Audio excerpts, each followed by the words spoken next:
Hello, everybody. Welcome to StreamKey. We're very professional around here. These are my friends here. I promise I'm always nice. Better behave. Welcome to StreamKey, Phone-In Friday edition, which we do every single Friday. Here today with 3 special guests. I love the 3-person shows lately. They're just so much fun. So today, of course, we have Velok back on the show with us, sitting up here. You're below me this time. Everybody moves around because Skype likes to move everything each week. But you're over there tonight. Look down. Yeah. How you doing, Vel? I'm doing good, man. How are you? Dude, I'm doing fantastic, thanks. SnoopHog is back on the show again. Hi. And, we're gonna have some. Do you want to talk about it today on the show a little bit? Perhaps? Yeah, we can. We Okay. can go towards like the end of it though. All right. Well, we got some news for you guys with Snoop in particular for StreamKey coming soon. Stick around the end of the show for that. And of course, GamerDad back here once again. GamerDad, how's it going today, my dude? Doing fantastic. How are you? Good. We got a pretty good show this week. Some really interesting things happened on Twitch. And just really quickly, if you guys haven't seen this show before, we do it every single week. And the Friday shows in particular are call-in shows. So you can submit your own questions or topics via the Twitch chat, or you can call in via Discord and actually come on the show and talk to us through a topic related to Twitch or streaming that you want to discuss with us. If you cannot get to Discord, you can still ask questions through the Twitch chat or through Discord just by tagging us so we see it there. But of course, we'd like to run through some of just the news and things that happened in Twitch during the last week before we do that. Feel free to please start submitting questions and we'll get to you as we get to these topics. First of all, I kind of made a decision. So if you guys followed, really, even if you didn't follow Twitch, you probably saw it in the news over the last week, the incident in Florida with the Madden event on Twitch. That happened on Twitch, the stream. I decided I think we should probably not talk about this on this show because I don't really think there's going to be any meaningful discussion out of it. Like, there's not really any debate to be had on Twitch itself. It's just going to devolve into politics, I think, and gun control, and that's not what the show is about. The only thing you can maybe debate is like the fact that Twitch removed the clip, but even then, I think everyone can kind of agree that, like, for the sake of the families, you don't want to have that clip running around the internet. So, I say, what's up? If it helps, we did touch on the Twitch aspect of it on True Talk, and that's going to be published later today. So I think we've done it its justice without getting political. Sure. Yeah, I just don't want to have callers or questions about it too much because I think it's just going to create like not good discussions, not around streaming. So let's just make that off limit for this week, guys. But everything else is on the table. So whatever you want to bring up, you're more than welcome to. The first thing I want to mention just in straight news for Twitch is that they have said they're ending the channel page test. So if you guys have been following the show or just Twitch, you probably saw that they decided to try to make a test to the channel page to update it, which basically moved a lot of the info to the left of the stream. So like viewer count, total views, I think even like the stream title was over there on the left, and then like you could see some of the panels. I guess it was not well received because they decided to completely cut it off. And I kind of agree with that. I wasn't a big fan. But yeah, they started to end the test and just kind of come with a different idea in the future. But I guess it wasn't working. So I quickly want to get your guys' thoughts here on the show about that. I think they only rolled it out to like 10% of the platform. So you might not even have seen it. But if you did, do you have any thoughts on it or any problems that you have with the current Twitch channel page maybe? Anybody? I actually didn't see that at all. No. I had to go into incognito mode. It was very weird. So I think it worked for like people that were brand new to Twitch. I think was part of the way they rolled it out, or people that weren't logged in. But what I found is even if I logged out, I had to go into incognito mode to see it for whatever reason. I think some of the aspects of it were good, like the persistent follow and sub button and everything like that. But it obviously needs its work, like everything else. I think people were freaking out because you couldn't see the communities anymore, but obviously that's going away, so it's not really going to matter. I just like the fact that I think the persistent follow and sub button is huge. Very huge. The only thing I know people griped about is the fact that you weren't able to collapse the left bar anymore. Yeah, that was a big part too. And having like the call to actions right there with follow and sub right by the video is probably really important just for getting you follows and subs on the channel. I had a weird situation where, so I use Firefox and Chrome, one for my personal account and one for the TRUgaming account. And so one of them had the new channel and one didn't. So I had the weird experience of constantly going back and forth between the two. And every time I used the the newer one, it was very confusing to me, and I couldn't find the info I was looking for. It could just be the fact that they were changing it and I was used to the old thing, but I was not a fan of the new page. I still prefer the old one. I'm glad they're ending the test. They said they might change things in the future and take some feedback from the test, how that went, but for now I think it's the right decision, and people kind of spoke up about that on Twitter a little bit, if you were following that at all.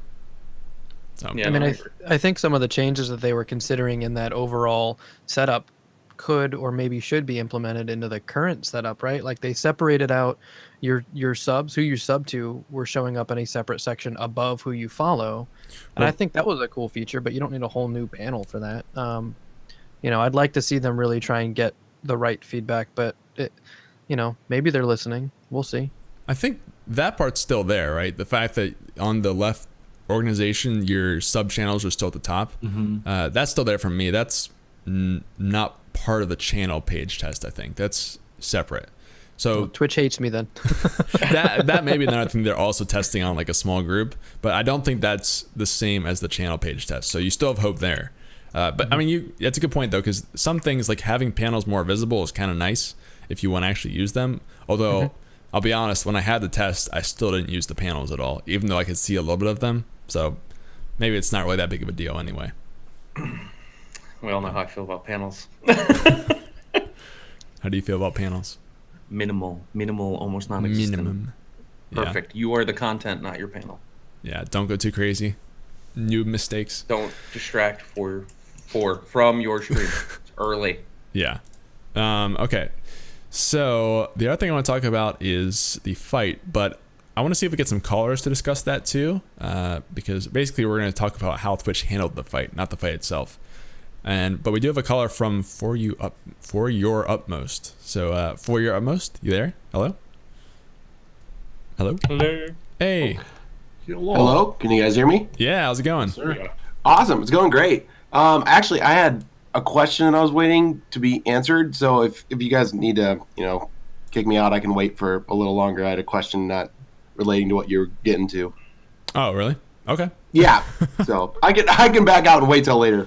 No, I mean, is it for the stream key or is it just something completely unrelated to the show? No. Yeah, it's a stream key question. It sounded like you guys were going to a topic that you were already going to talk about. No. I'm totally fine for whatever topics you guys want to bring up. Awesome. So, yeah. Awesome. Okay, so I kind of it's kind of a very specific question to me, but which first off, thanks for having me on the show. This is cool to talk to you guys. But so I have a channel that I started in January, and I kind of have a niche of which I try to keep it as family friendly as possible.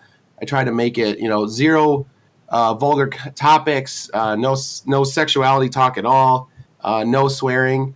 And I mean, I've been able to grow my channel. I made affiliate a month or two ago, but how would you guys suggest just some tips to grow your channel when I feel like my brand, my personality of keeping it really, really family friendly kind of restricts me from, being able to network and host with people because, I don't want to host somebody that is contrary. I mean, I personally like watching a variety of different streams, but I don't host or rate anybody because I don't want their content on my channel just because they're usually a little more geared towards an older audience. And even sometimes people come into chat and start talking.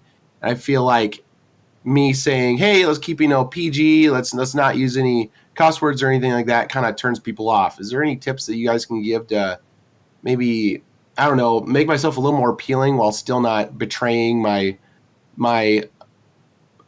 just desire to keep it for all ages? Sure. Yeah, trying to have that balance of keeping what your channel's all about without compromising it to grow, essentially. Yeah, because I mean, games, you'd be lucky to find a game that has zero blood and violence or anything in it, but aside from the game itself, the gameplay, I don't shoo anybody away, but I feel like it's a turnoff to some people when they're like, wait, like you don't swear or cuss or talk about anything in any way adult related, and so it's just tips to network and also just bring people in without betraying that. Sure. Yeah, that's a challenge for sure for a lot of people. And I think like this is not necessarily specific to just your situation. Like on the flip side, it could be someone who's cultivating the opposite brand who wants to find other people in that space too, right? So it's just a matter of sort of how do you find those people. And yeah, in your situation, there's probably fewer people sort of like your culture on Twitch just because of the nature of the platform. Exactly. Yeah, sure. So I know that Valk and Snoop are not on the that side of things with moving away from cursing. I actually don't know about GamerDad. Where do you kind of fall on this spectrum, GamerDad? So I have a few slips here and there. Certainly, I do have my stream set as 18 plus, just because I know we're painting war figures, and you know, there are some jokes that come up in the channel, so I have it there just to be precautionary. But I do run it mostly clean, and I do watch a lot of some pretty clean streams at other times during the day. So I've seen it done. It's more about your approach. You want to make sure that you're welcoming to everybody, even while you're still giving them that rule of this is what my stream's about. So if somebody comes in and is kind of going beyond my community kind of personality or design, you know, I'll just respond back and just say, you know, glad to have you here. You know, this is kind of what I'm about, like, or welcome to the stream, kind of just sit back and relax. This is what we do, and stuff like that. Instead of saying, you know, don't curse on my stream, you know, it's kind of just, hey, you know, welcome in, sit tight. This is what the community is, and we hope you enjoy your stay here, kind of thing. So it's you don't want to punish them and make them feel embarrassed in front of other people, and they should. If they respect that, if they respect you and they like your content, they'll kind of adapt somewhat. Right. And so, Val, you want to go ahead and say something? Yeah, because there was the other day I was actually in GamerDad's stream, and I swear a lot, as everybody knows, and GamerDad does not. And so in the chat, I typed something out, and then I noticed that GamerDad read something before and after mine and didn't read mine. I was like, I swore in that one. Maybe I shouldn't do that. And then so I proceeded to chat, but I, would try to swear less or whatever. If I noticed I was typing out a swear word, I'd be like, all right, maybe we'll delete that and reword this a little bit. But I think what GamerDad was saying works out really well. If the person is a respectable person and just enjoys your content, like Green was saying, or anything, that person will change up with how they're conveying their message in your chat for you. If you kind of subtly hint we don't do that here, but you're still welcome here. I think that's super, super important. Okay. Right. And then I'm sure Snoop and Val, you don't have the same sort of culture in your stream, right? But you can probably still give advice on how to find people who do match your culture, right? I mean, that'd be helpful. It's like any other type of networking on Twitch. I don't know if there's a way to filter it, because obviously I'm not looking for that content, because I can't make it 5 seconds without dropping an F-bomb like an adjective. We were talking about this just before we started. But I mean, it's like anything else. It's kind of like YouTube Kids. Like, you run that dangerous water. I can understand. I personally like the fact that you don't raid people. Now, where it hurts you in networking right now, I'm a big believer of when you raid, you're endorsing content. So, you know, I'll shout you out in the chat, anything like that, that's fine. But anytime I raid anybody, it's, you know, I essentially am telling my community that this is somebody that I would watch. This is somebody I enjoy their content. This is somebody you should check out. And so you're making the right decision in that aspect, I think, at least in my opinion. Green at first made a face, but now I think he gets where I'm coming from, because rating's a huge part of Twitch, and it's a huge networking tool, and it's something you need to be able to do. It's just very hard in your niche to find somebody. So you have to do a lot more research than I do.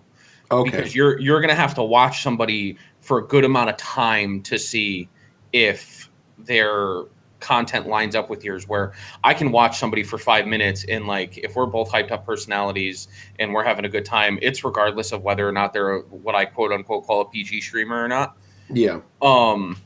It's not really going to make a difference in that aspect of it, because it's more of a personality based raid and how they treat their community, more than I need to make sure that they're not going to start dropping F-bombs when they lose. Me and Vel are big Tim the Tapman fans, and it's kind of funny. Tim is very funny the way he does it. He'll swear, but he doesn't, if that makes sense. He'll say heckin' and weird stuff like that. But he does have his moments where he rages out and you'll hear a hard F-bomb, and it adds to his content because it makes it funny because it happens so infrequently. But even that, I mean, I don't think you're ever going to be able to, I mean, you might, but it's going to be very difficult to find somebody who's not few and far swearing between. ever. Yeah. It's going to get easier, though. I think you'd be surprised, actually. I think there are probably communities out there. Now, I haven't done the research, and Snoop's right. Like, you'll have to do more probably than usual to find those types of streams. But I bet there are, like, entire communities built around that belief with the stream and that sort of culture. So it's just a matter of, like Snoop said, it's like all other networking. It just means you might have to do more of it. Do lots of research. And I don't mean this as, like, a sellout, but literally in the chat right now, there are like 3 or 4 people who said, I'm the exact same way. Like, I can't find these people.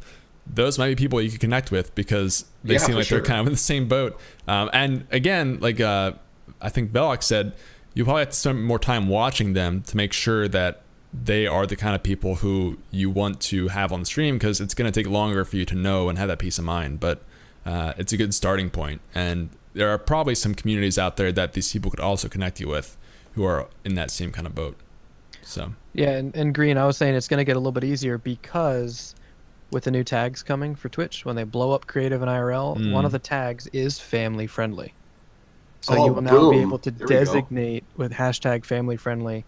I don't know how it's going to work with the space, but it's going to be there now, and you should be able to filter into like Fortnite family friendly or PUBG family friendly. How those can be, since you're killing people, you know, I don't know, but you know, you could still get that tag, and you could look in. So if you go to that link, anybody in chat can check it out.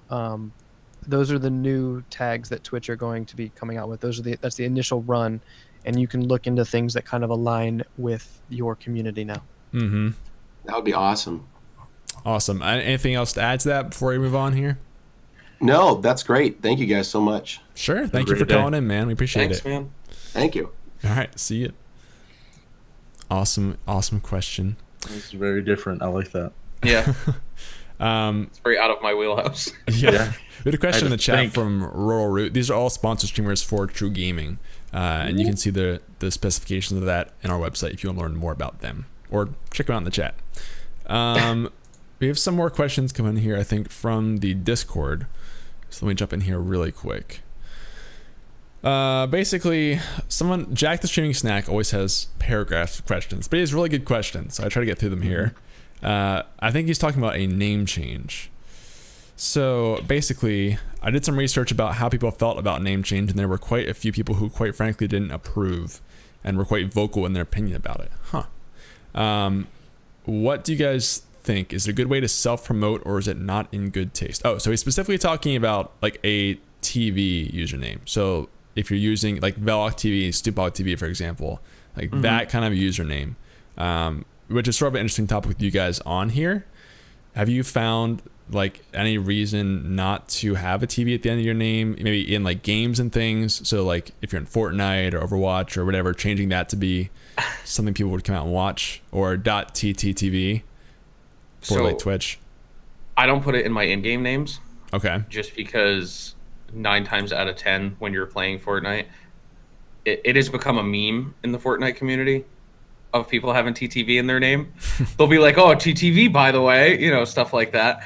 So we were actually joking about it last night when we were playing. But in my name on Twitch, it makes a huge difference because I can go into a channel and start talking, and 9 times out of 10, the streamer will instantly recognize that I stream.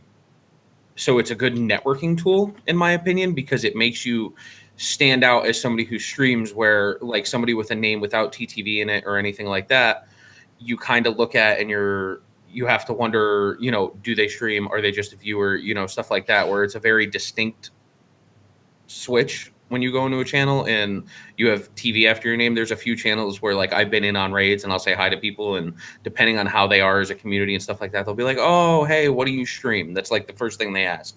And, you know, so I think it could be beneficial on Twitch. Personally, in-game, it drives me insane because 9 times out of 10, it ends with me screaming at my computer screen about how great they are as a streamer and everybody should go watch them because I'm toxic. But yeah, I mean, I think on Twitch it's a great tool. Yeah. I'm curious to see what GamerDad and Vel think, especially Vel, because I know you do a lot of game stuff too. Maybe like in game, have you done this a lot with? I mean, your name is VelOutTV, so do you use that on things like Fortnite and R6 and .tv? Absolutely. Okay. Absolutely. Like, and it'll bring stream snipers and stuff, which is fine. It's whatever. It just brings more content. Honestly, if I notice that someone's stream sniping or whatever, and I start raging about it, then sure, it just makes it more of a funny moment or anything. And maybe it'll bring some more viewers to check out my content. Who knows? Most of the time, no, it's not going to help me out at all. But I don't know. I put it on there just because, and then I don't see any reason to take off the TV as of right now, at least for my Twitch channel or anything either. So, I mean, especially with how I branded my name, I mean, I spell out every letter, and I mean, you guys have seen the YouTube video and everything, so it's kind of too late to change anything up right now. Yeah, it's really become part of your brand too. But absolutely. I would say, like, for games in particular, when you're changing your name to have either .tv or maybe sometimes people put like Twitch TV something in their name. Like, have you guys ever, on the flip side, gone into streams because of that before? Like being in a game with someone and either they pay really well or you're just curious to check them out at the end of a game or something. Have you ever done that? Very, very rarely. It also depends on the game. I will say that. It makes a huge difference. Like, so I've been playing a little bit of Dead by Daylight, not a lot. But what I find is if people go into a room and they see Twitch in the name, they leave. They instantly leave the party because they don't want the killer to be able to stream snipe or, you know, other people, whatever the case is. They don't want to hear about, you know, they don't want to play with somebody who, instead of being a team player, is trying to make big plays for views, that kind of stuff. So I've seen the adverse of it, but it's also, I mean, in game, I don't know. I don't think there's really a huge adverse effect outside of like what I've seen in Dead by Daylight. I don't think it's going to hurt you by any means. It's just becoming very memey. Like you see it in the chat right now. It's like TTV, by the way. Like that's a huge thing in Fortnite right now. That all the huge streamers like Tim, Daquan, all those guys that play that game on a regular basis, if they get killed by somebody with TV in the name, they go off about it. Oh, really? I didn't know that. It's so funny. Daquan funny. actually has one of his emotes is the Omega lol with TTV and the Twitch symbol in the mouth. And it's great. It's like TTV lol or something like that. That's really interesting, actually. Yeah, it's pretty funny. Like, thinking through myself, going through games like Overwatch and League and those things, like, I will actually check out streams sometimes if someone has that name, just because I'm curious. Especially if they're, like, a really good player. I'll drop in there if I played on their team or something. So I'm coming on the side of where I think it's not bad, but it's interesting that there's this whole like movement around it now with some of the bigger guys. So I don't, maybe you take advantage of that, or maybe you don't do it, depending on how you feel. It's why a lot it. of these bigger games have implemented streamer mode. Like Fortnite has a streamer mode that you can tick on where it says, but it's funny, Fortnite still tells people when they've gotten killed because it'll say streamer number, because otherwise it'll give the skin. But if they know you're a streamer, if your Twitch account's linked, it'll say streamer bang bang bang killed or got killed. Well, you don't know who did it, but someone killed you live on stream. Exactly. Take you out to find the kill, but all right, well, that's a good discussion. We haven't had anyone mention that before. I think, yeah, it's a cool idea, and I think at the end of the day, Jack, you should go with what you feel like doing. Don't let people kind of tell you what to do or not, really. It's because it's not like a clear-cut answer there. Right. I mean, like, I'm not necessarily going to unfollow somebody because their name now has TTV or TV in it. I mean, like, I follow Veli and SnoopHog, and they have TV in their names. It's true. All right, we have a question in the chat from Cowdor. It said, Summit 1G made a tweet about lack of security at events. Is this related to that question? Okay, I think this is different. Okay, so do you guys think with the rising of fame of some of these streamers, events need more security in place? I've never been to TwitchCon, but is there any sort of security, or can anyone basically walk up to anyone at any time? So I have a hot take on this, but that's because of my job. Okay, well, I want to hear it. So right, Bell and I have been to TwitchCon, and just like to answer first of all, just the straight question in terms of whether you can walk up to anyone. There's there's people like security going around the building, but there's not like bodyguards walking around with streamers or anything. So just to answer that question, no, like you can pretty much walk up to anyone essentially as long as they're around. A lot of the streamers kind of like hide, especially the bigger streamers. They kind of like weave in and out the partner lounge and back alleys and things, but they don't really have any big security.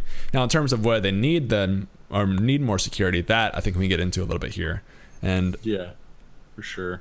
Like they lazily checked our backpacks when we got into TwitchCon. I don't know if you noticed that, but they, oh my god, they're like, here's the backpack, nothing. All right, like, yep. I easily could have hid stuff in that backpack, 100%. Obviously, I didn't, but like it would have been way too easy. Yeah, Snoop. So we're like, really, but I don't think it's necessarily a big deal. Like yeah, all these like Twitch streamers are getting like really famous and everything. I think the main issue is like the amount of people that are at these events and that they're growing every year. And I feel like they're still having the same amount of security that they probably had year one. So I feel like they need a lot more security because it's a lot of people at TwitchCon. And like I know, like first thing I noticed, because I was military police, is that I like there wasn't enough security. I was like, there's so many things that happen all around the world at things just like this. Like it just takes a certain amount of people to be at one location, and that's the only target that they need. Yeah, I wouldn't be surprised if, especially after the events in Florida, that we start seeing more changes there.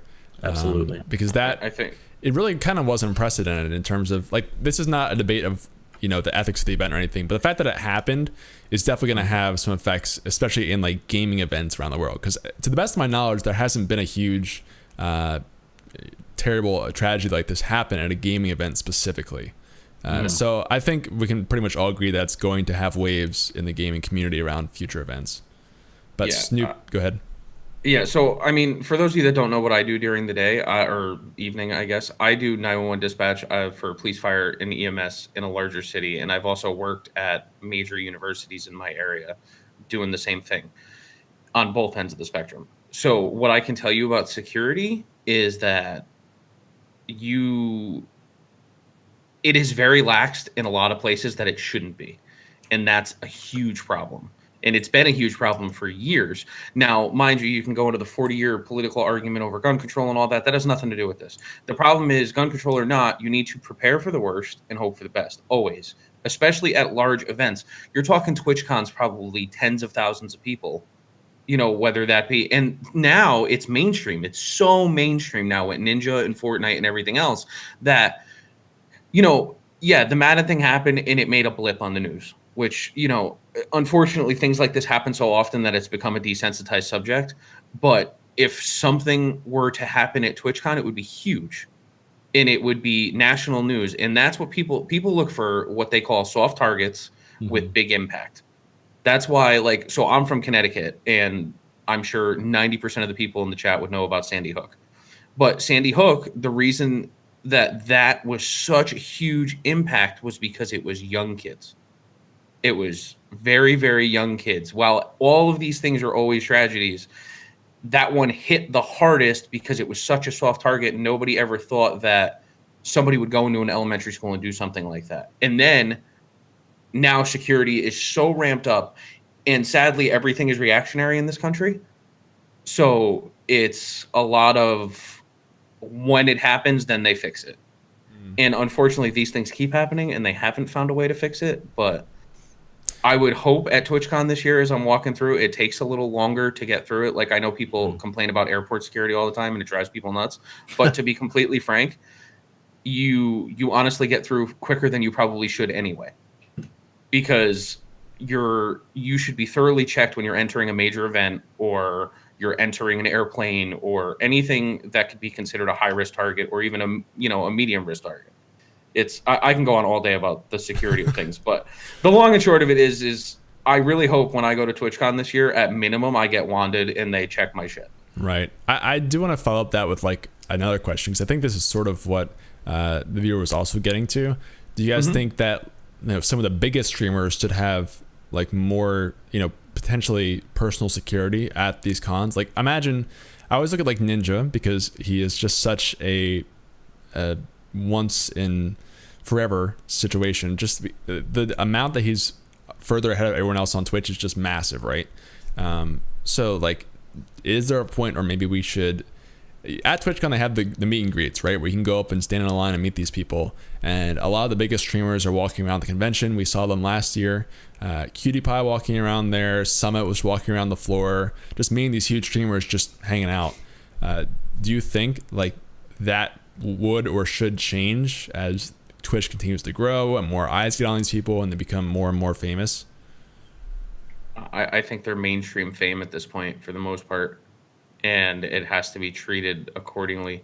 You know, everybody, it's easy to look at the fact that like it doesn't happen very often, but I mean, again, I'm going to date myself a little bit, but Selena is a great example of that. You know, they're targets because they're so popular, and obsession is a very, very, very real thing with public figures, and to a point where people will go to great lengths of the, you know, if I can't have you, nobody can have you type deal.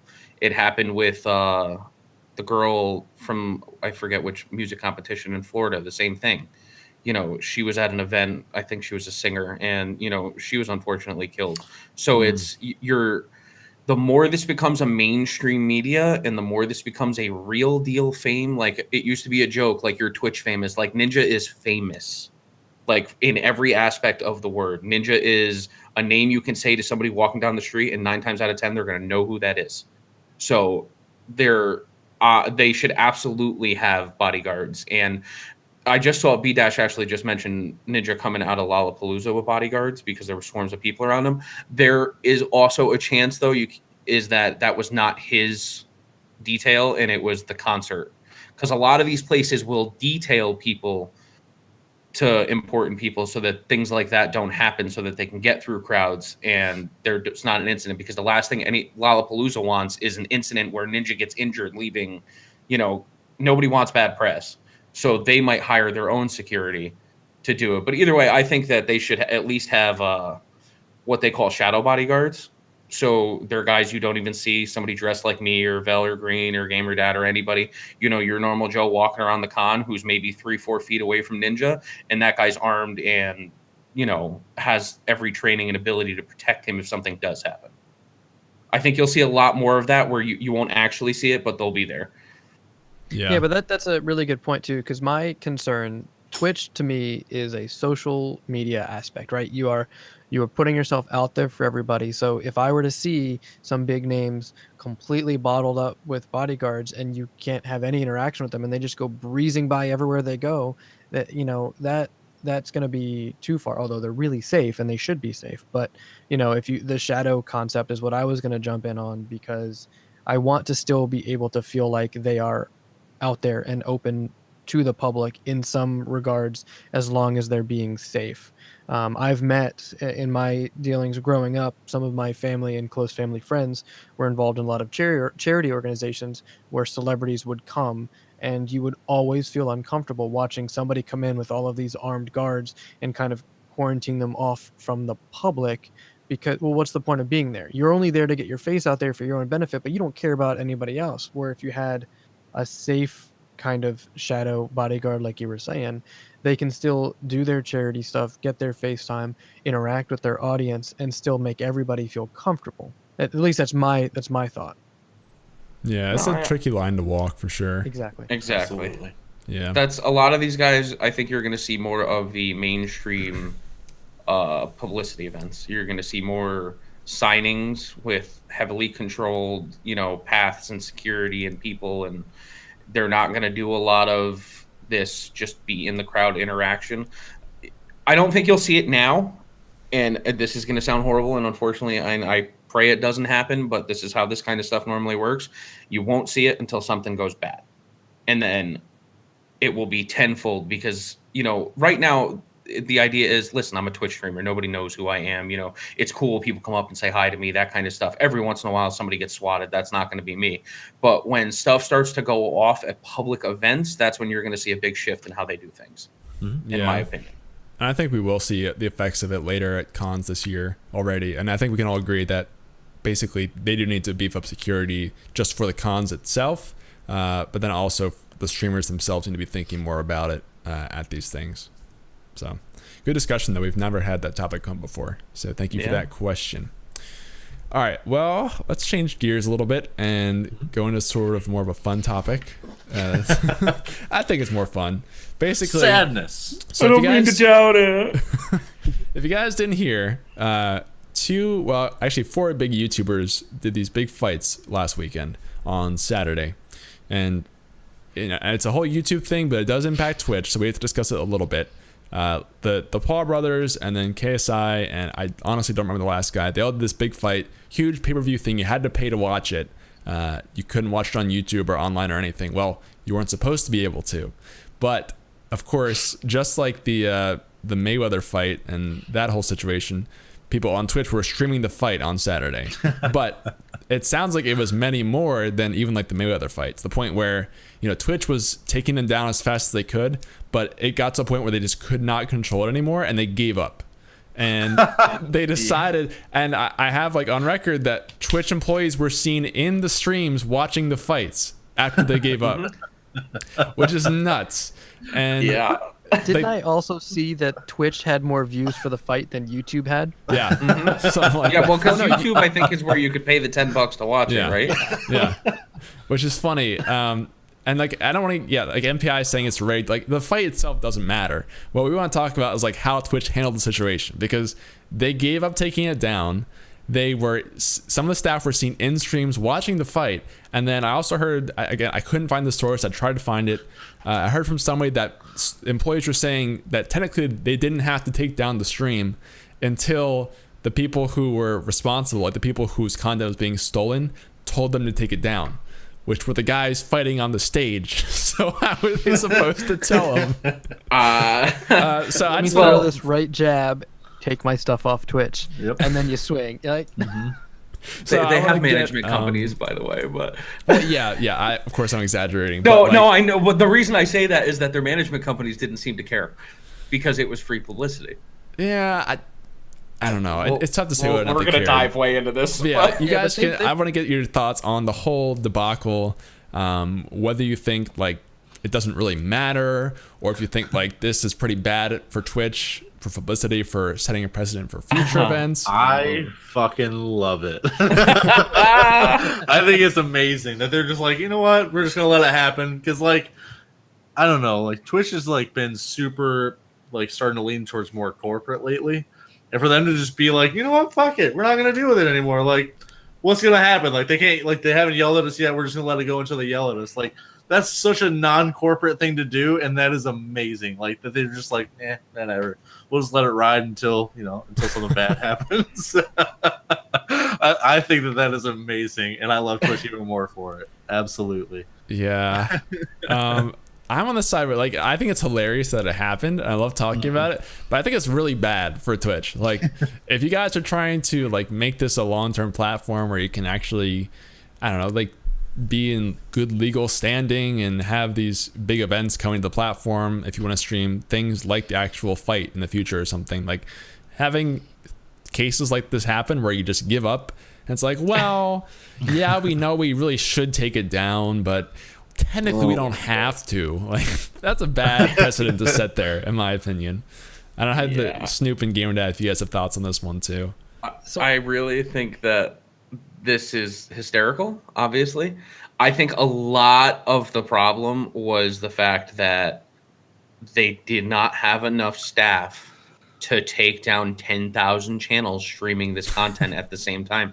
And not only that, people weren't dumb about it this time. Like, so when the McGregor fight happened, what did everybody do? Everybody went IRL or boxing and streamed the McGregor fight. Like, obviously they're going to find you. But I watched one kid on the fight. I mean, I didn't watch it on Twitch, disclaimer. My friend watched it on Twitch, and he was watching on some kid who was playing UFC 3, which I cracked up about, because the kid was sitting there with a controller and a camera playing the game. In between rounds, he'd put it down and start talking and then go back. And I was like, I can't believe this. I was like, this is absurd. And he had 250,000 viewers. I was like, this is insane. And I'm like, dude, you're gonna get banned. That's all I kept thinking. I'm like, I'm just waiting for the channel to get banned. I don't understand. But the other take on what Twitch did, where they really screwed this up, I think, is people were putting that they were streaming the fight literally in the title, and there was 4 or 5 streams with like 7,000 views playing porn. Oh, I heard about that too. Yeah. Wow. And I'm not talking like your run of the mill. I went on a porn website and like stumbled across some like Skinemax. I'm talking like there was some weird stuff going on Twitch, like super dark internet stuff. It was not good, and Twitch just kind of said, do it." We need to give Velak a moment, it looks like. I don't even want to go into detail. It was that ridiculous. So, Snoop, I know where this kid got the idea to play the game. There was this happened with the NFL, like, Sunday ticket thing, too. People used to go play Madden, stream it, and the kid would act like he's playing the game and controlling the players when you're obviously watching a live football game. I think this is both good and bad, because guess what? We're talking about it right now. Twitch is getting talked about everywhere. At the same time, I question the employees that were caught in there, right? So if Twitch is going to say there's nothing we can really do until it's a problem for people, if they're going to take the standoffer stance, then get off of your employee accounts. If you want to watch this and break the rules, why? I mean, like, I would be fired from my job for doing something knowingly breaking the rules to bring bad publicity to my company. They can make that argument on the other end, though, that they were in the stream trying to monitor what was going on, to take names down of people that were in there, to ban accounts and everything like that. I mean, it's kind of a double-edged sword where you need them in the streams to do their job, but then at the same time, if your employer is also going, screw it, then what are they going to do? Punish you for saying they said screw it, so why not? Get off your employee account, right? Get on. Well, I mean, I'm not talking some common sense here, but you know, well, right, because that is the other part of the problem, is the common sense of it, right? I mean, you know, there's a price tag associated with this, right? Because the number of views that YouTube should have had that were pirated instead. Green, I don't remember the exact amount in the article. Wasn't it over $1 million of revenue that they estimated they lost because of this? You know, like, so this is a big deal. And I would question the integrity of some of those employees. If you're in that channel and you know what's happening, you know that this is a pirated feed. If you're going to be in that channel, you should do whatever you have access to grab the names and then shut it down. Yeah. Don't lurk in there and be seen. If I was someplace, if I went to a competitor's office wearing my normal badge and wore my branded backpack and all other branding for my company, and I went into the front desk and started causing a big ruckus, I guarantee you, if that got back to my company, I would get fired. I mean, and that's even lighter than what's happening here. So yeah, it is a common sense thing, and yeah, they could say that, oh, they were just in there checking it out, but we're not dumb. We all know if there's an employee in the channel and they see something bad going on, it's probably their responsibility to do something about it, not ignore it. Yeah, it's one thing, you make a good point there. Like, it's one thing if you guys decide, if Twitch decides as a whole they just can't stop it and they give up fighting. It's one thing to be also involved in that and then like being part of it, because those are, you're just taking it one step further. So really quickly, just like for anyone curious, apparently I looked up the numbers and there were more than 1 million people watching on Twitch, and the YouTube stream only peaked at 800,000. So it's kind of hilarious. And go ahead. I was just gonna say, Sodomi in the chat said those people wouldn't have bought it anyways. I don't know about that. That's 1 million people. I would bet at least one of those people would have probably bought to watch on YouTube. That's a tall claim to make. Right. But so on the legal aspect of it, it's a twofold thing here. First of all, if they didn't hit him with a DMCA while it was happening, then Twitch is technically not wrong. But the other thing, so in this country, it has not been ruled on or against. So this almost falls into like the Cody era of things and everything else and watching free television. It is not illegal to stream content. It is illegal to let me correct that, because everybody's going to take this the wrong way because we all stream. It is not illegal for you to receive streamed content of stuff that has been bought and purchased. It is illegal to push it and own it. So if you're not saving it, it is a very, very predominant thing that so it's like you can't be arrested for having a pirated Fire Stick because it doesn't save any of the content. And this has been ruled on in the UK, and it has been ruled on in district Supreme Courts in this country. And they cannot, according to copyright law, the way it is written, you have to save the content for future use. So it's a very legal gray area till it hits the highest law of the land, the Supreme Court. But the Supreme Court won't take the case because they know it's a hot mess and they don't want anything to do with it. So they leave it to the district courts and the state Supreme Courts to handle. And most states have ruled the same way the UK did, is that they're going to hammer you if you're the guy selling cracked Fire Sticks and stuff like that. But if you're just Joe Schmo sitting at home watching Cody or watching, YouTube streams on Twitch, nobody's touching you. Because it's now morally is a whole different story. I'm just on the legal end of it. Jailbreak them all. I mean, part of that, like Twitch does archive broadcasts. I think they even do it in real time. So I don't know how that really impacts that technicality of copyright, but if you're for Twitch, it does. Yeah, that's a problem for Twitch. I'm talking about your average viewer who is watching the stream. Yeah, so the million people watching, I mean, probably some are well within their legal rights. But yes, if they're recording their screen, anything like that, that's where you broach the copyright law. Yep. Yeah, but the people that were putting it out there are the ones we would question, and that's why I make the argument that the idiot employees, and I'm being nice when I call them idiots, sitting there watching this happen, probably not good judgment. Let's hope that King Robo was not one of those people. We'll see. All right, Look for job applications to open up on Twitch very soon. Oh gosh, let's hope not. I don't think it's gonna happen. Anything else you want to discuss on this topic before we move on here? Any other thoughts? I mean, I just again, I think it's a moral battle. You have to personally ask yourself, what it is as a content creator. Somebody who makes money doing this, then you can understand it a little more than the average viewer. But it's one of those things where it's legally you're good. It's the question of morals at that point. But I was more interested and thought it was hysterical that there was unfiltered, nobody cared about it, 100,000 viewer porn on Twitch.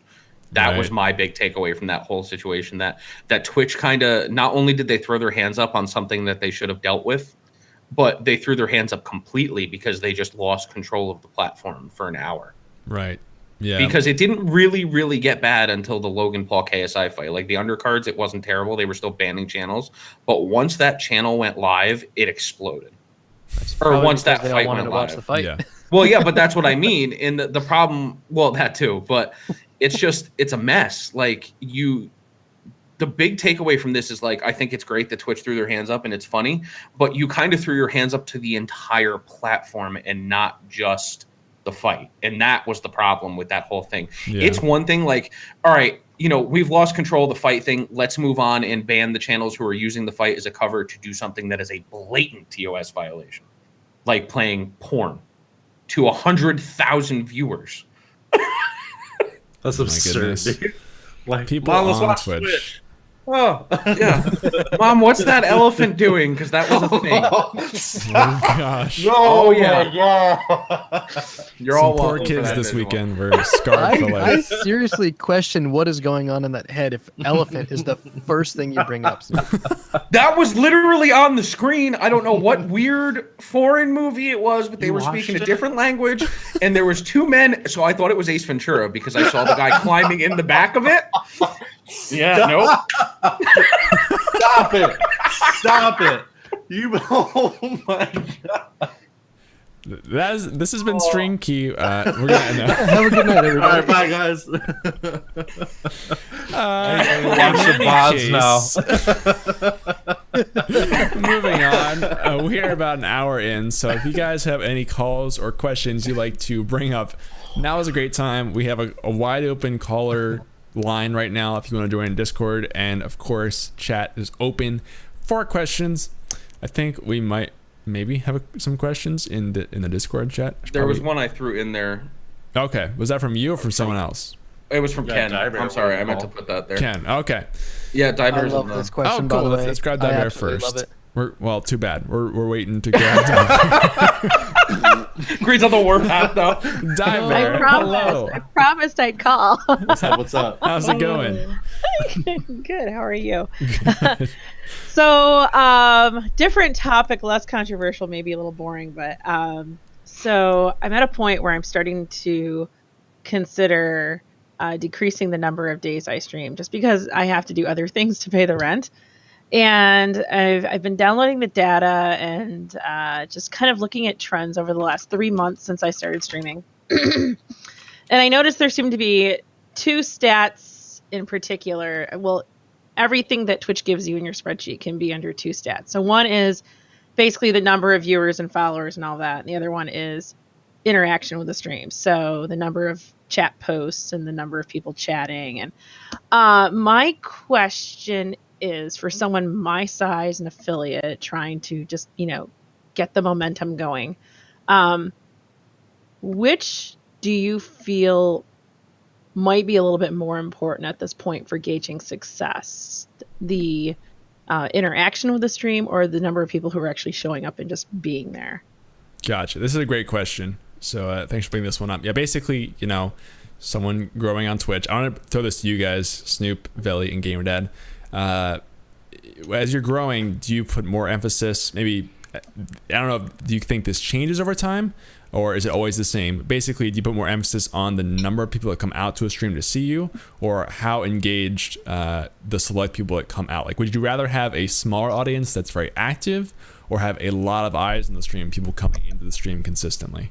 Sorry about that. This goes back to a question that you asked me a few weeks ago. Would you rather have 100 viewers saying nothing, or would you rather have 10 viewers all chatting the entire time? And I think that question needs to be answered by each individual streamer, because there's not a right answer either way. It really depends on what you want out of things. Everybody knows me. Everyone who knows me knows well enough. If I have nobody in my channel, I'm bored. If I have 5 people chatting their heads off, I'm loving it. If I have 100 people lurking, like if I get a random auto host and nobody talks to me, I'm kind of bored. Don't get me wrong. It helps me with other goals, but I'm kind of bored. I want the interaction. And it really comes down to what your gut tells you. At the other side of things, if you are letting yourself get too deep into your numbers and you're really letting your metrics page, I think I can hear it going through Veli's head to get off the page and stop looking at the metrics so often. Don't let those drive you. You really need to look inside as to what it is you feel you want. And it goes back to Green's question, the 30 versus the 100. Yeah, there's the big head nod too. So yeah. Well, I think you're right. I think it is a subjective question, so I want to go get Velok and Snoop's thoughts on this as well. Maybe starting with Vel, what are your kind of thoughts on, what number is the most important when you're trying to grow a stream? And I also want to ask you guys if that changes. Like, we have the 10 and 100 number, right? Does that change when you get to 100 versus 1,000? And I do want to point out that I did specify a situation. So a streamer my size who's looking to see which days are better to stream, because I have to cut back. So there is a situation here. There is a problem I'm trying to address. Okay. So, if I had 100 people in chat and no one was talking, there would be an issue. That's a huge issue. Lately I'm getting 10 people in chat and it's pretty lively, and I prefer that. But I also know that one of the reasons why my stream is doing well is because I have lurkers. People will log on and listen to me while they're at work, and they periodically check in.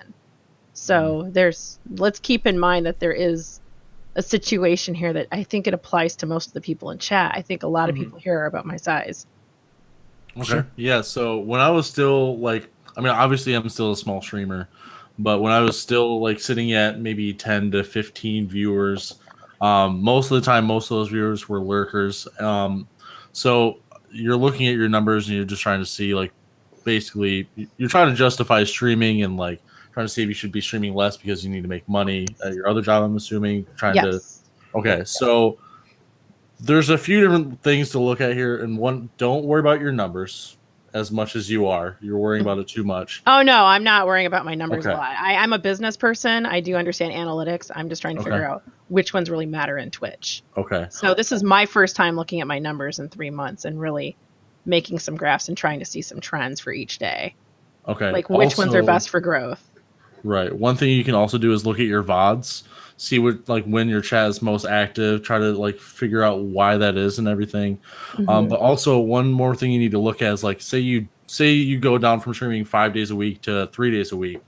I mean, those 2 days that you're not streaming anymore, that's way less opportunity to grow your stream. So you have to take that into effect as well, because those 2 days, maybe you don't have the most active chat on those 2 days, but that could be the day where you get one solid viewer who's there for the rest of the time you're streaming that boosts your chat. It's happened to me before too, where I was like, man, I need to slow down on streaming because I need to pay bills more, but I was grinding it out, and I ended up getting one person that started coming back more regularly almost every stream, and kind of boosted me into the next level of streaming almost, because they were that active person that helped my community start growing even more.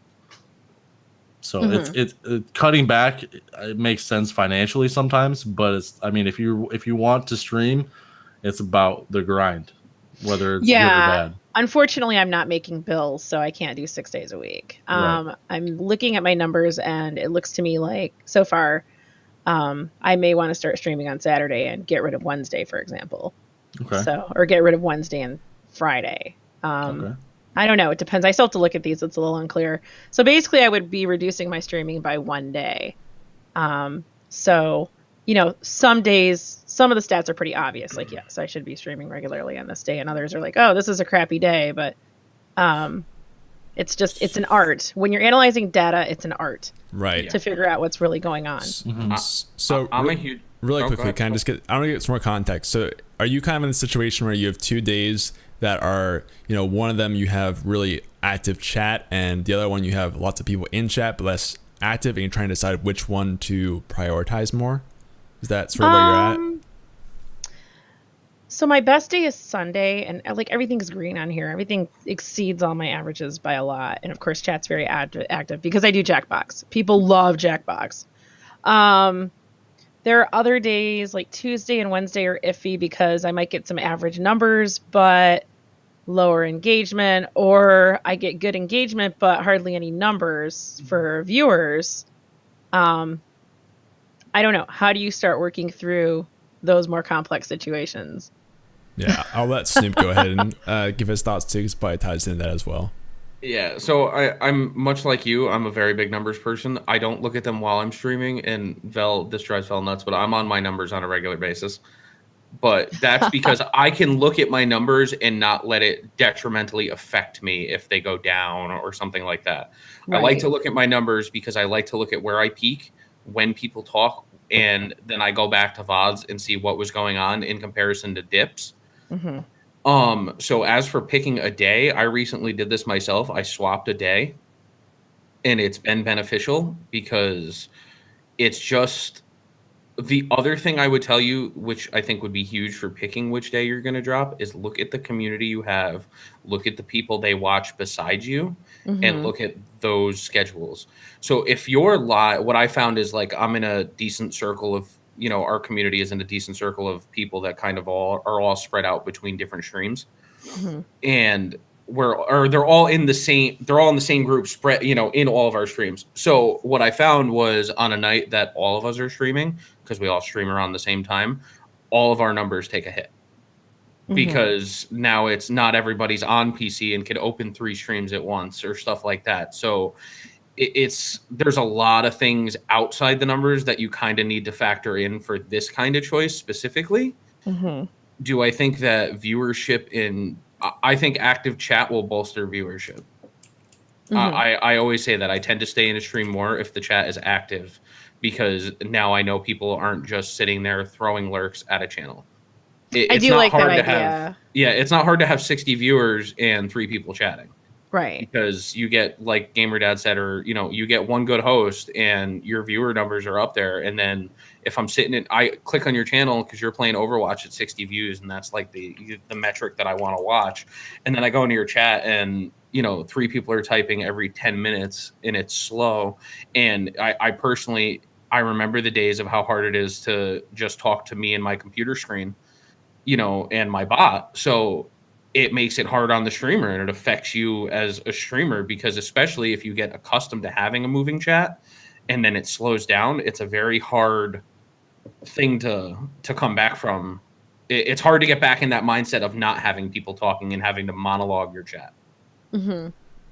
Yeah. So it's I think just Snoopy a lot of did outside give me a stuff. good idea, though. Like, that's one thing I haven't thought about compiling is basically my partners. For people who don't know, in marketing, you have your competition and then you have your partners. And it's like in TRUgaming, we're all partners. We're actually working together to build our streams.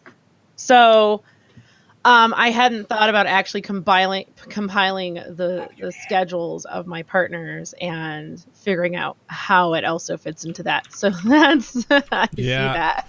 So that's useful because I do notice like Woolsey's like first shift, for example, and I'm second shift, and SnoopHog is third shift. So it does kind of snowball. Yeah, So that's a good point. That's important to think about, but I would not get too caught up in that. There are some people that like think way too hard about how to have like the optimal time slot for a stream and rely on that to grow their channel, and then like if other people change their schedules, suddenly they lose all the momentum. At the end of the day, it's still going to come down to your content, and you can really grow any time slot, so don't worry too much about that, but it is smart to think a little bit about it. Oh no, my time slot's good. I like my time slot. It seems to work out very well. But yeah, like figuring out which days might work might actually help. So yeah, it is. I'm glad you said what you said, Snoop, because yeah, that's exactly what I'm going through right now. Having to change my schedule. It's kind of it's going to be forced. It has to happen. It's never easy. Just make sure you give a ton of notice, as much as you can. Yeah, and I've been warning people about it, saying like every day it's going to be changing. But it's not going to change too much. It's going to be like a day or two. To be honest, let me ask go ahead. Let me ask a kind of a follow-up question to this. So you've been looking at your metrics. Have you engaged your community and asked them what they think, and if so, how? Because I've also gone through a schedule change before too, and it seemed to work out pretty well. Not so much. My community is pretty small, and one of the reasons why I decided to do this is I do know that certain people can't be there on certain days, or given this season, one day is going to be slower than another. So my community is a lot of people like me. They have multiple things going on. There's a lot of students and full-time workers. We also have a lot of parents. So that's why I'm trying to identify the trends right now. Okay. Yeah, it's like I'm at A and I'm trying to figure out how to get to B, and then we'll figure out what C is.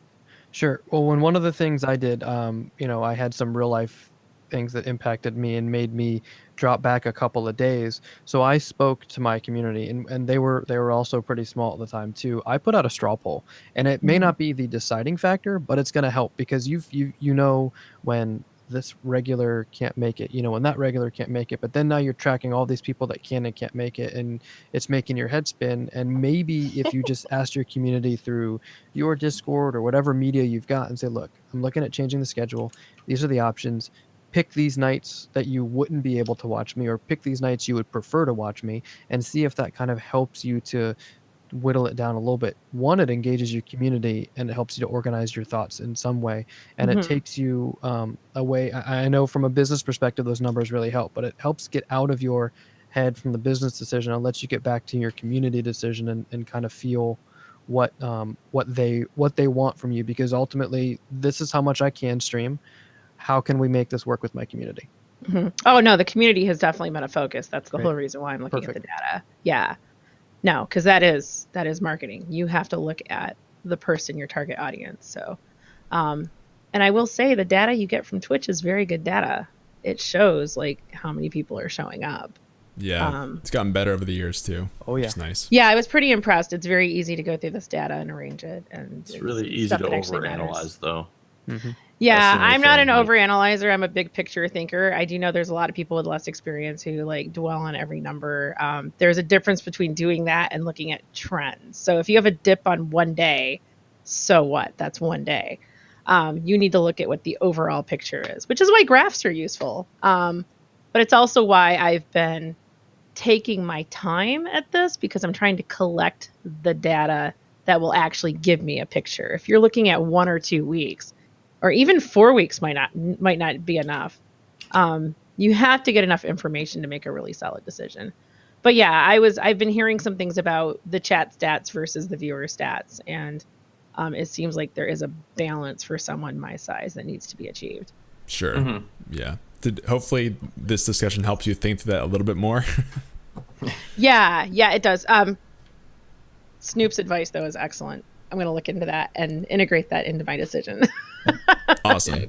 The only other thing I will say is that I found, for me personally, and again, it's going to be by stream and what your life allows you to do, is me taking. So I only do 5 days a week, but I break those 5 days up. I don't have 2 days in a row. So I'm not technically gone as long, if that makes sense. Like I'm off Thursdays and I'm off Saturdays. Yeah, I like that. So there's not a 2-day gap. I mean, I don't know if it affects anything because I've never really had the 2-day gap, but it's just something that I've seen a lot of people talk about. Like a lot of the larger streamers have talked about, like they find having broken up days over 2 days off makes a huge difference. It makes sense. I wish I could do this every day. I love it. Well, we're adding more soon, so stay tuned. All right. Thank you very much, guys. I know this is a tough topic. No, it's a good one. Thank you for the call. All right, bye. See ya. Can I just say something real quick about one of Daishan's comments in the chat? Sure. Just because I noticed that he was saying he had a dip in, I believe he said he had a dip in viewers, and the only thing that he changed was the type of games that he was playing, because he's playing games that he actually enjoys now.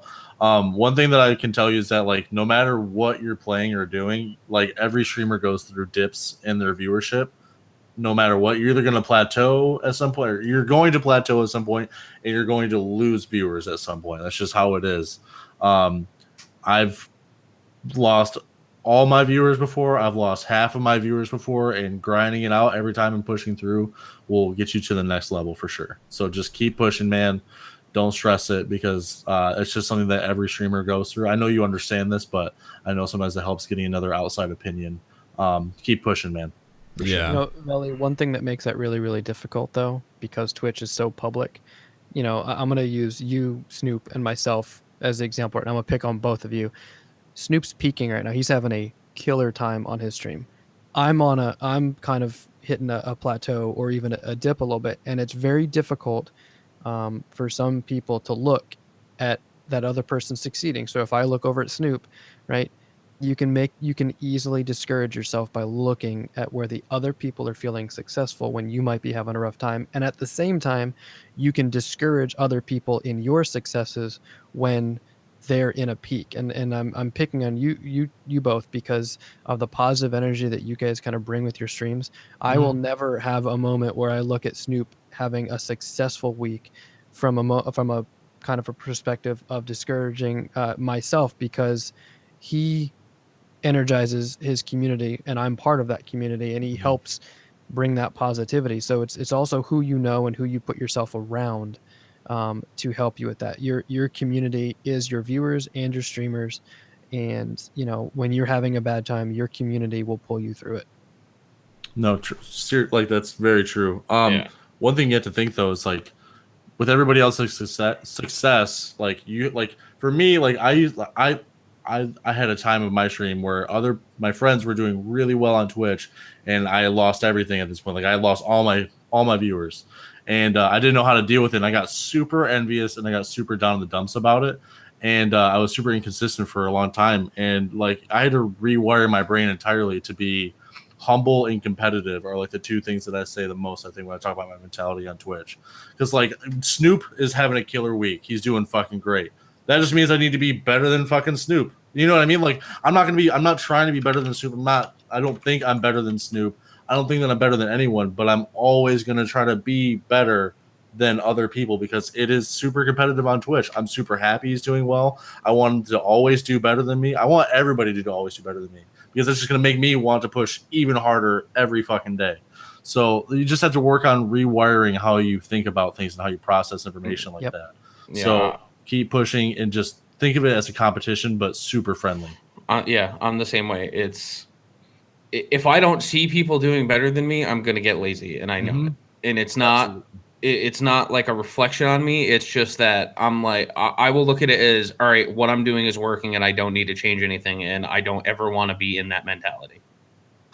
Yeah, Absolutely. I think just to reiterate on the dips part you just mentioned, Velok, like a lot of that sometimes can be not anything you're doing. No, exactly. You can be making the best content and people just have to live life. I mean, the nature of Twitch is it's so time intensive that, you know, maybe someone has to go right as you do your best segment ever or something, and not as many people see it as you would like to. So it's important to think about that too and not get so down in your mind about yourself. Yeah. I mean, Snoop and I were just talking about the other day. I know we probably don't want to touch on one topic for too long, but I feel like this is like super important for streamers because they're just, you know, especially like the newer ones, you're just starting out, like you don't experience these dips or these plateaus as much. But even Snoop the other day, him and I were talking, he's like, he lost some viewers at one point, like maybe a couple of weeks ago, and he said he was talking to you. It was like, Green, oh my god, my stream is dying. But look at it fucking now. Like that's literally just one of those dips that it doesn't, like, there's no reason, no rhyme or reason for it at all. But he pushed through it, and look at where he's at right now.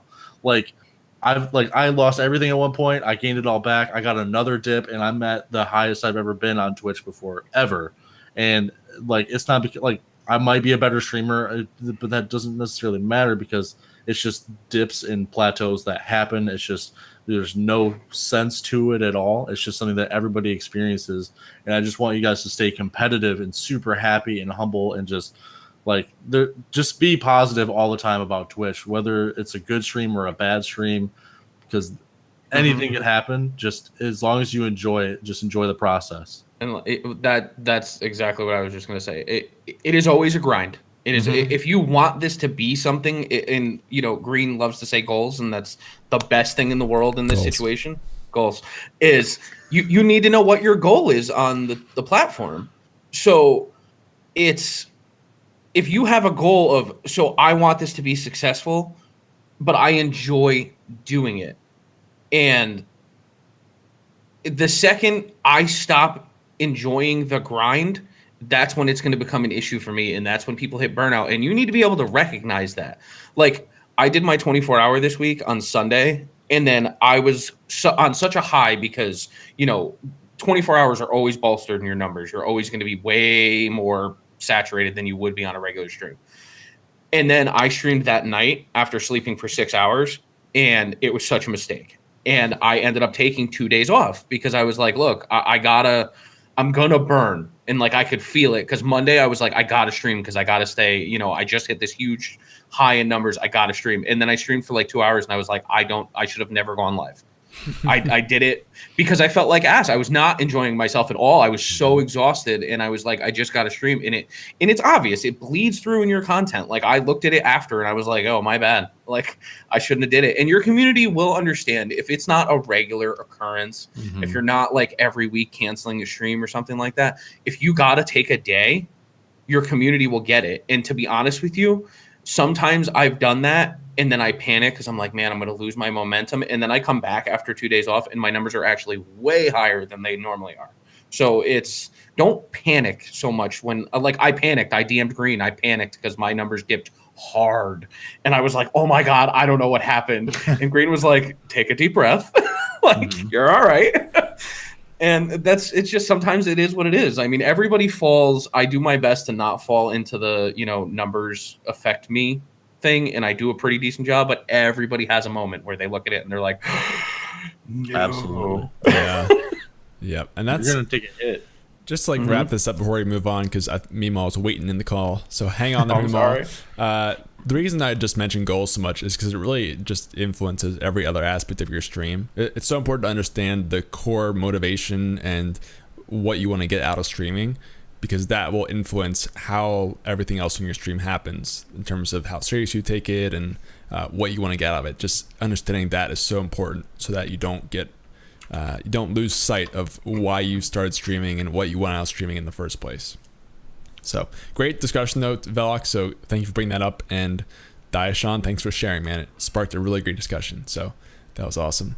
Let's grab Meemaw and drag me in. Meemaw, hello. Hello. Hey, how's it going? PG? Thank you for being patient. We're doing good. What did you want to talk about on Stream Keys today?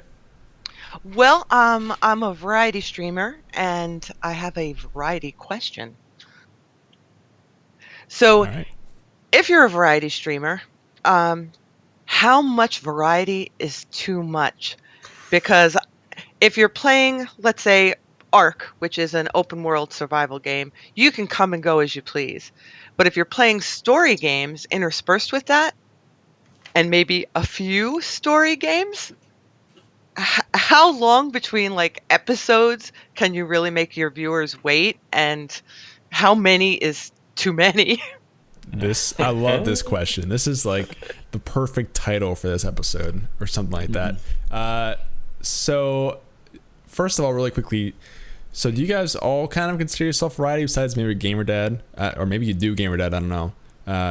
And have you ever dealt with this topic of, am I doing too many different things in my channel? Even if I kind of want to label myself as a variety caster, am I still doing too much, or do you think there is a limit? So anybody feel passionately about this, wants to kick it off? Go ahead, Bob. So I don't really like, right now I'm only streaming 2 games during the week. I've never really done more than 3 during a week. But one thing you have to remember is when you're still trying to grow your channel, you don't necessarily have the community to back you switching game to game to game every day or more. So you need to make sure like you're doing like, I mean, it depends on how many games you're trying to play in 1 week. You know what I mean? Like that's a huge part of this. But you also have to worry about growing your community, because you want to have a community that supports you being able to switch all the time, like what you're wanting to. I'm assuming. So because if you keep switching, you're not going to be able to grow the community, because one person will show up for that game, and then maybe you won't play the game for another week, and by then they've already found another streamer that only plays that game, that they were able to stick around in their channel long enough that they were like, I actually like this person as a content creator. They don't get to see you for you on your first stream all the time. They only see you as just a streamer that they enjoy at that time, playing a game that they like, but they don't actually get to grow a connection with you. So you have to take that into account as well. Mm-hmm. That's what I got. No, I totally agree. Snoop, go ahead. I mean, I do a lot of single player story stuff. Not so much recently, but I also have a horrible tendency of being the guy on the radio who can't finish the song.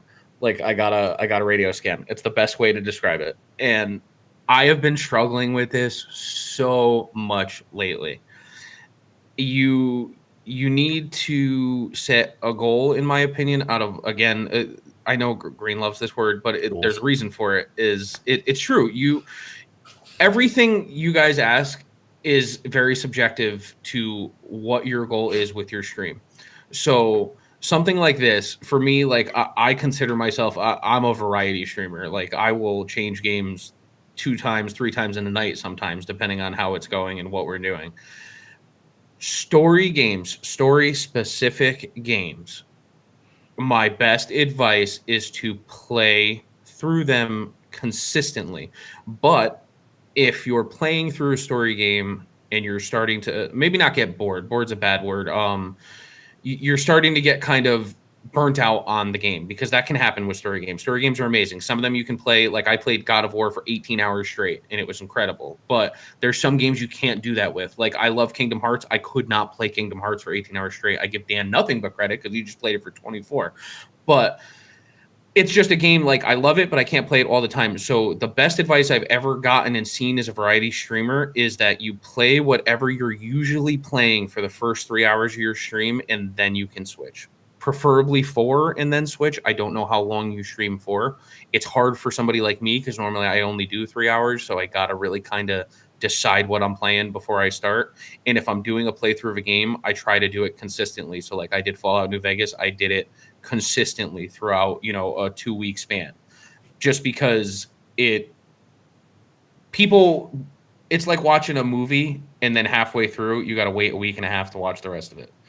It's tough. It is tough, and it's tough to get people to swallow that pill and accept that. Yeah. GamerDad, you have any thoughts? I consider myself a variety painter, so I'm not necessarily changing game or category. I change the content that's on the table that I'm painting up. But as a variety viewer, right? So I'm not a variety streamer necessarily like you guys, but as a viewer, I think of it like watching TV. Changing the channel or changing the radio station, like Snoop's saying, if you're watching too many different TV shows and then you come back to the other TV show, you're like, wait, what happened last week? What was going on in that episode? And it's hard for me to keep up as a viewer. I almost question as a content provider, if you can't remember where you left off in your story, that feels like too long of a break. Like when I'm painting something, I know I've gone too long without painting something because I'll bring it back up and go, what color did I just use to do this? And how long has it been? So that, I don't think there's really a hard and fast rule to this is, even though Snoop's got a really good plan with the 3 to 4 hours straight, I don't always agree with one solid rule. It's more of your gut. If you are having trouble keeping up with the variety you're providing, you probably have too much variety. Yeah, I mean, the only other thing I can advise on that aspect of it is I tend to recap for people if a game doesn't do it. Some story games are actually phenomenal, and you'll start them and they'll play a recap. But recap for your people when you start. So, like, let's say I haven't played Kingdom Hearts in 3 days. I'm going to say, oh, we were on, the town, and then now we're at, whatchamacallit with the Cheshire Cat. I'm shot. Alice in Wonderland. We're there now. So this is what happened in between. We have this Keyblade. We're doing this, and this is where we're starting from. Yeah. I would say quickly my thoughts on this. So in terms of the actual question, like, is there such a thing as too much variety? I think, it depends on the streamer a lot, because I think it depends on what you're building your identity of your channel around. There are streamers out there who will jump games every single day and still have huge followings because people aren't really coming out to their channel to watch the games. They're there for the person, particularly if the person is just talking to chat a lot the whole time about something. You see this a lot with like celebrities who will just play whatever the heck they want. The people aren't there to watch the game they're playing, right? They're there to watch the person and talk with the person. So if you're that person, I really don't think there's too much variety. Like, you can change every day you want to. If your selling point of your stream is you, and that's the focus of what you build on every single day and why people come out to watch you, then do what the heck you want. But if you are trying to build your brand and the future of your stream around gaming or certain games or a type of game, then you do have to think more carefully about that in terms of, how often should I change games to interest the viewers. Like Snoop said, there's some really good plans you can have in terms of, I'll go through this game for this amount of time and then I'll switch, and you can test that and theory craft and find like the perfect solution for you.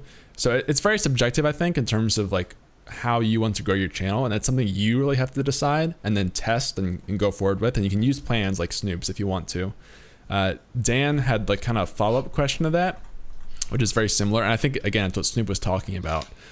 Dan said, too much variety. What about changing games as often as you beat them and staying within a genre or style, as opposed to Fortnite one day and World of Warcraft the next? And I think that's kind of similar to what Snoop said, especially with story games. If you can finish them and you have a progression system for going within games in a genre, that makes more sense, and that's keeping, again, more of a consistent brand to your channel as opposed to just switching things from day to day to day, if that's what you want to build a community and a brand and a channel around. So, but back to Meemaw, did you have any other follow-up thoughts on that, or did we kind of address that a little bit for you? No, all great comments. I love it all. It's like my I have a loyal base that will follow me no matter what I play. It could be a crazy cat lady trying Fortnite, which is ridiculous, but there will be that loyal base that does follow me. But I only play in 3-hour chunks each day. So when you have a big story game that may take like, one of the big streamers just 3 days to complete because they're doing 8 to 12 hours a day, it might take me a month. True. You know? And I think I felt a lot of pressure because I guess it's over love. My community was buying me games, and I felt like if someone purchased a game for me and I haven't played it, I haven't gotten to it in a month, how are they going to feel? So then I just started playing the games they had purchased for me, and now I'm juggling like 12 games. Well, so it's too much love. So the best advice I can give with that because I've been in that situation. I have people give me games that they either want to see me play or games that I have on my wish list. I make it very clear that I'm nothing but appreciative, obviously, and I really do appreciate it. But I will get to it at some point. And I've also had people just buy me games because they want to see me play games, and I'm like, listen, you can refund it or however it works, but you're never going to see me play it. I'm not trying to be rude. It's just not my type of thing. Like, I appreciate it and I love you for it, but you got to understand that I'm not going to be, I can't, you cannot let people, regardless of their monetary, no one owns you or your content. I don't care if they drop 10,000 bits in your channel that night. I don't care if they drop 100,000 bits in your channel. They don't own your content. They don't dictate what you do. And now, obviously it doesn't sound like that's the case, but Yeah, don't ever feel bad. Like. Don't ever feel bad to tell them, hey, listen, I really appreciate it. We will get to it at some point if that's what you want to do. And, you know, right now we're trying to consistently play this. Again, it's whatever you want to do. And actually, the only other thing I will say is Doss hit a great point with this, is brand new story games are very tough to stream, you know, and he brought up a great point. A lot of people with brand new story games want to play them themselves and they won't do it.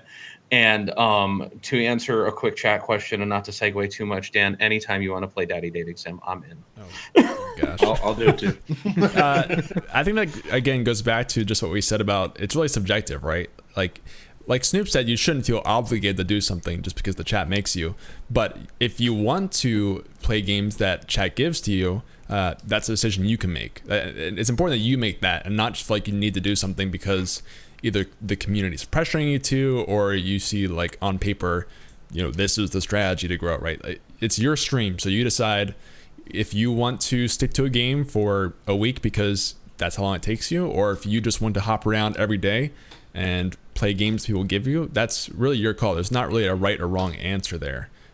Just like Snoop said, the important thing is to make sure that you're the one deciding, not letting someone else choose it for you.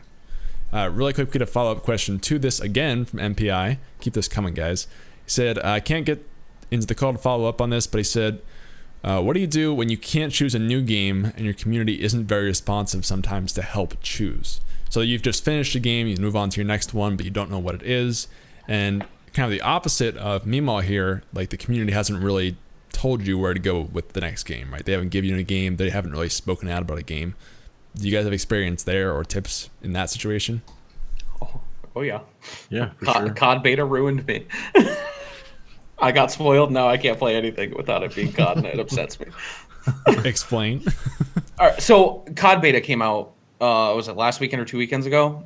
And myself and Lit and a few others were playing it. And no joke, I think we put over 40 hours in one weekend into it because we're fanboys. It is what it is. I love the game, and it's the best one in years. People argue me, but whatever. Anyway, the whole point is, so then the beta went away, and now I'm like, oh, I don't know what to play because I just want to play that game. And that game's not coming out till October, and it has made it so difficult for me to pick. It's why, like, if you look at my channel over the past, like, 3 weeks, there's so many different games because I'm just like, I don't know what to do. And when your chat's not helping you, it's hugely hindering because I'm like, please tell me what to play so I don't have to make a decision on anything. So, I mean, I'm trying to clean up my game library and the backlog of things that I have. So, I mean, it is what it is, I guess, in that sense. You just kind of play whatever. If your community wants to be there, they're going to be there. And if they tell you to play whatever, I mean, you can really take it to an extreme and really test the bounds of your community and play something like Roblox and see how it goes. But I mean, it's one of those things. You can use it to your advantage and look at it as a positive to I get to do whatever I want, because there's a lot of people that don't get that luxury too. There's a lot of people who are expected to play this all the time, and now you turn around and you play, you know, if you're a story game guy and that's all you play, and then now today I decided, hey, screw it, I want to play Fortnite, and then everybody's going to leave. So you're kind of fortunate in that sense, in a way, and it just means that you have a good community behind you, in my opinion. But there's no, like, unfortunately, there's no answer for it, and if anybody else has one, please let me know. It's a tough question to be sure, because I mean, it's not even just the gameplay. it's anything about your stream. If you're looking for community input and you're like, I'm really struggling with making this answer, my community needs to help me out here. Hey guys, what do you think about this? And then crickets. It can really do a number on your confidence in your community, or do kind of, at least for me anyway, it really brings up that second guessing. The dabbing is just it's tough. I certainly haven't dealt with it that way, but what to paint, or having the community help drive how to paint something, choosing colors and stuff like that, you've just got to roll with it. And it's always good to have a backup plan just in case your community falls a little silent. And it's not always a bad thing, but if they fall silent, you have something like, MPI is a big Fallout or Persona person. At least recently I've seen that. So maybe you go and replay a little bit of some gameplay, or play some of the extended footage that may be there if you haven't gone 100% of the game. That could work. I mean, that's what I do. I fall back on something I know I need to finish painting if I can't get community input on what they want to see painted. Mm-hmm. Hey, I love this topic, but we're running out of time here, and we have one more caller to get through. So Mimo, anything else to add really quickly here before we wrap up? No, thanks a lot, guys. I appreciate it. Sure. Thanks for calling in. We appreciate it. Thank you. See ya. Last thing I just want to say to MPI, I just love this quote from, I think it was Henry Ford, said, if I had asked what people wanted, they would have said faster horses. This being the guy who made cars, right? So at the end of the day, I think it's up to you to make the content. If you can't get a response from the community, like, it's your stream, you're gonna have to be the one to make the decision. Something to think on. I love that quote. All right, let's grab Apache here for the last topic. Apache Entertainment, you there, friend? Yes. Can you guys hear me okay? Yes. Yeah. Yep. How's it going, man? Awesome. Great. How are you guys doing today? Great. Always good. What do you want to talk about on the show today, man?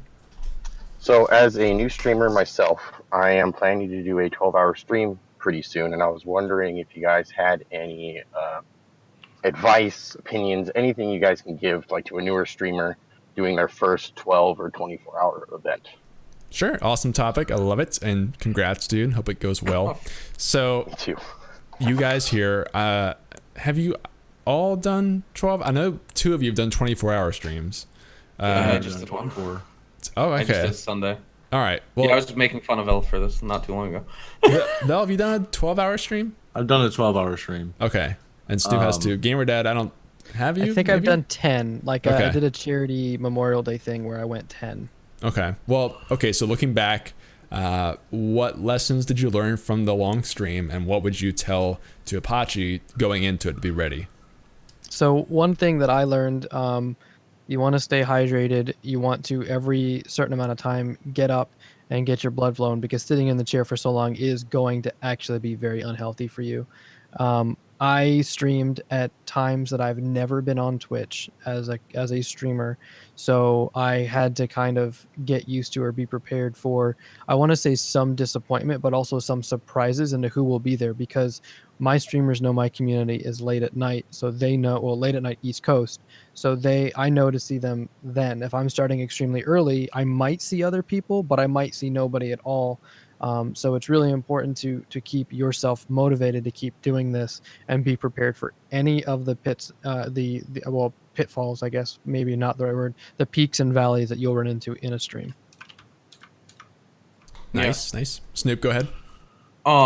So I don't know. So I recently did a 24. I've done 2 in the last couple months. I did one in May and I just did one on Sunday. The takeaway from the one in May is start when you get up. So I made the mistake of scheduling a time that was later in the day. I woke up at 10 a.m. and said, oh, I'll get a couple things done. I'll nap again before the stream because I got like 6 hours of sleep and I'll be good. I'll start at 7 p.m. Yeah, no, I never napped. So I was up for 36 hours. Don't do that. It's a horrible, horrible time. I fell asleep running into a wall. Nobody saw it because it was only like 10 seconds because something went off in my stream. But there's a clip of me just playing God of War and I'm just running into the wall. But so don't fall asleep. That's my first advice. But you're doing 12. And I don't want to say only 12 because 12 is a huge number. And to be honest with you, it's probably the smarter bet. Try to do it around the time you normally stream. So if you have a scheduled time that you're on, usually make sure that it either overlaps that time or starts around that time, whatever it is, because you will see most of the time you'll see a little bit of bolstered numbers, and you will probably get a lot more follows.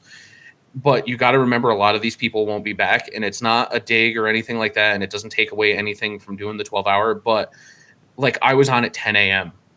I don't stream during the day ever, other than 24-hour streams. So people that were in my stream until close to my regular start time probably won't be back unless they happen to be lurking at night or something like that. But if they're daytime Twitch users that watch Twitch during the day, don't get offended by it. But water, moving, I mean, and avoid caffeine as long as you can, unless you can find some kind of like there's clean energy out there that you can get that won't give you a crash. Most of it is actually going to come from food, to be honest. Crack. But yeah, or you can just do meth. Shout out to crack, please. Just do meth. And can I get hashtag meth in the chat? Thanks. Good to go. Just to add to that daytime streaming versus nighttime streaming or the timing, one thing to keep in mind, don't do it around something where in real life you're going to be heavily distracted. I found out I cannot stream when my daughter is home and awake. Can't do it. Okay. And I did my charity stream where part of the time she was awake. So I had a daughter up here who wanted to come see me who couldn't because I was at a computer, and everybody who knows how I run my stream, that tore me apart to not be able. I mean, I almost stopped stream. So make sure you have your real life in order to prevent you from being distracted. Sorry, I didn't mean to take away from Belly answering.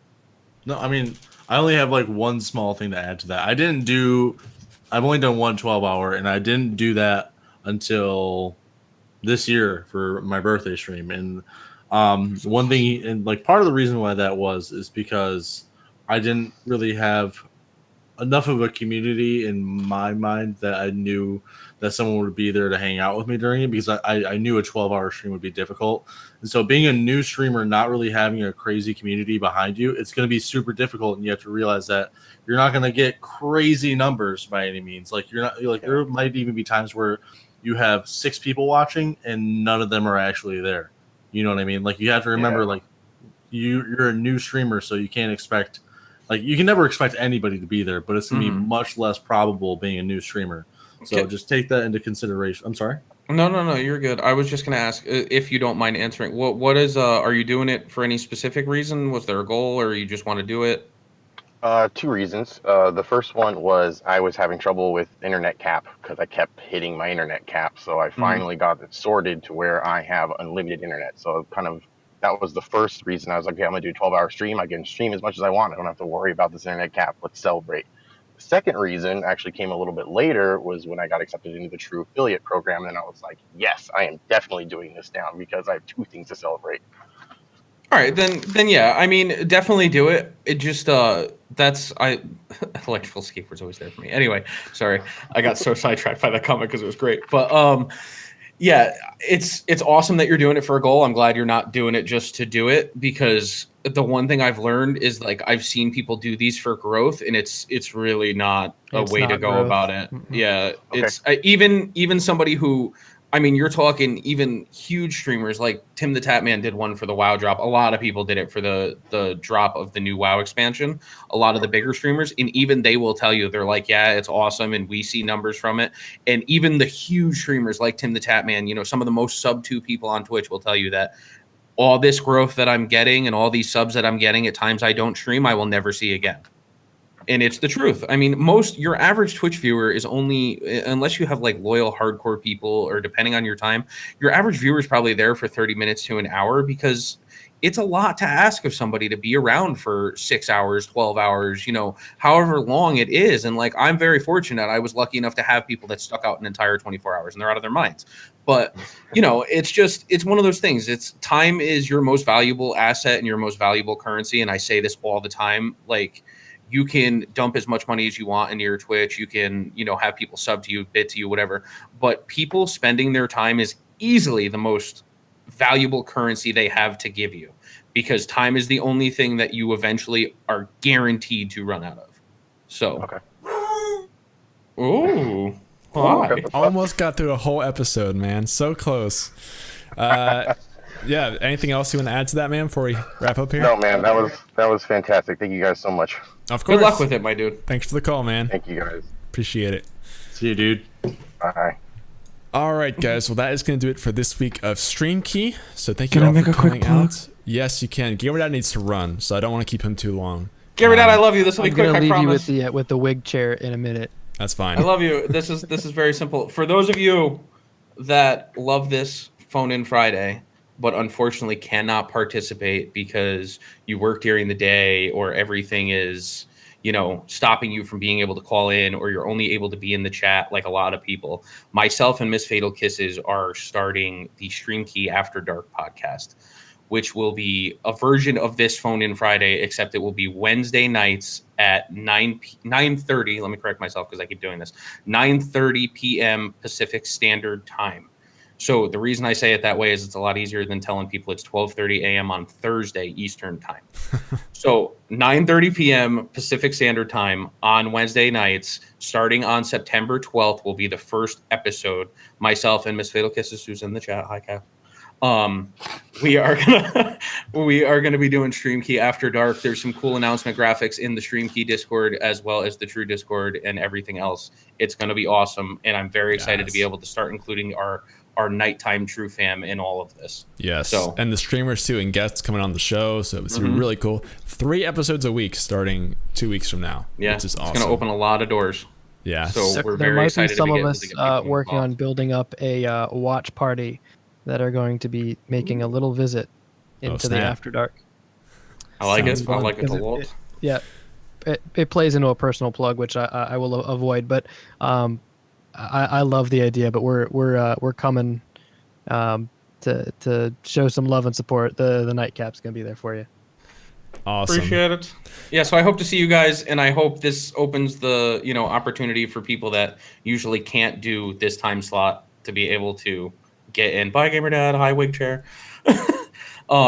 I want to be able to include more and more people, and that was kind of the idea when me and Green started talking about it. Is it's tough because True is a company. True is a like much people, they're working right now, and this kind of goes into Green's work. But unfortunately, a lot of people get, they miss out. So this is our way of being able to include the night community in something that I know everybody always, it's the one thing I see most on Stream Key is like, people are like, I love it. I wish I could get on, but I'm at work. Yeah. So hopefully this will fix that. Right. This way we'll cover literally like 12 hours apart from each other. We'll do 11 a.m. in the morning and then essentially midnight at night. So either way, you should be able to come out and listen or maybe even be on the show. Hopefully. That's the hope. Snoop has been awesome by stepping up and helping out with this. I'm really excited for you guys to be able to see it. He made some awesome graphics and stuff. If you haven't seen that yet, it's on social media and Discord, and you should definitely check it out and get ready for that show. It's gonna be great. Yeah. Yes. Cool. Well, again, that has been this week's episode. So thank you all for coming out. Stick around for a couple minutes. Let's wrap up the show here. SnoopHog, you already said your little spiel about Stream Key, but anything else you want to say to people before I head off here? No, I'm good. It's SnoopHogTV on all the things. All the things. Todos los cosas. If you want to see all this America freedom all up in your face in the middle of the night, you know where to find me. Cool. And then Velak, thank you again for being on. Anything you want to say to Hugh before we head off here?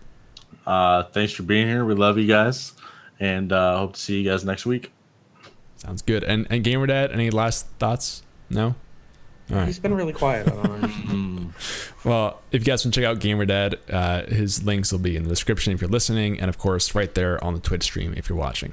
Yeah, thank you, Billy, for pointing.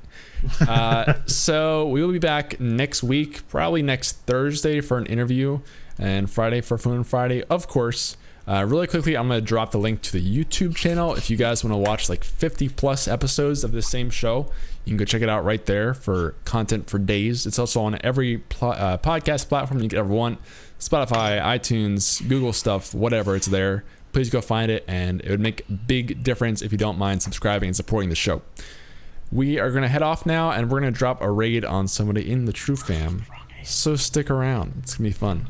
Until next week, guys, we will see you later. Please have a great time. Adios. Bye.